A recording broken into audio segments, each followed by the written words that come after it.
lors d'une nuit sereine, où le voile d'étoiles brillait avec une intensité qui semblait presque défier la lune, un moine âgé nommé Hiroshi était assis sur les rives d'un étang tranquille à l'intérieur du jardin du monastère. Avec lui, il y avait un jeune disciple nommé Kenji, dont l'esprit agité le portait souvent à s'interroger sur le sens profond de la vie. « Maître, dit Kenji, pourquoi cherchons-nous le calme et la paix alors que le monde autour de nous est en mouvement constant, plein de sons et de vie ?» Hiroshi sourit, comprenant la lutte intérieure du jeune disciple. « Regarde l'étang, Kenji, répondit-il, pointant la surface de l'eau qui reflétait la lune et les étoiles avec une clarté cristalline. Que vois-tu ? Je vois la lune, les étoiles, une tranquillité parfaite, dit Kenji, admirant le calme de l'étang.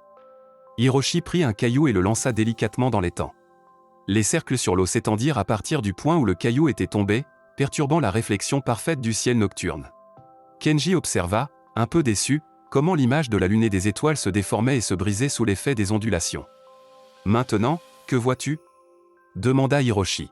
« Je vois l'eau agitée, les étoiles et la lune ne sont plus aussi claires qu'avant, répondit Kenji. Hiroshi acquiesça. « Attends, dit-il simplement. » Au fil du temps, les ondulations sur l'eau se calmèrent, et l'étang retrouva lentement son calme antérieur, reflétant à nouveau la lune et les étoiles avec une clarté étonnante. Kenji, commença Hiroshi, la vie est comme cet étang. Nos pensées, nos émotions, les événements qui nous arrivent, sont comme les cailloux jetés dans l'eau. Ils créent des vagues et des perturbations, troublant notre paix intérieure. Mais si nous apprenons à attendre, à observer sans attachement, les eaux de notre esprit se calmeront. Le reflet de la lune, notre véritable nature, redeviendra clair.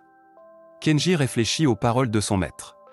Il comprit que la paix n'était pas l'absence de perturbation, mais la capacité de revenir au calme, de reconnaître que chaque distraction, chaque douleur, était temporaire. La tranquillité était une force intérieure qui pouvait être retrouvée même après la tempête la plus violente. Dès cette nuit-là, Kenji commença à voir sa quête spirituelle sous une nouvelle lumière. Il apprit à valoriser les moments de perturbation non comme des échecs sur son chemin, mais comme des opportunités de pratiquer le retour à la paix, au silence intérieur qui avait toujours été là, patient comme la lune attendant que les eaux se calment pour révéler son reflet.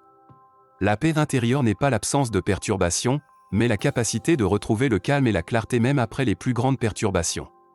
Comme l'étang qui retrouve son calme après avoir été perturbé, nous pouvons apprendre à rétablir notre quiétude intérieure, redécouvrant notre véritable nature dans le processus.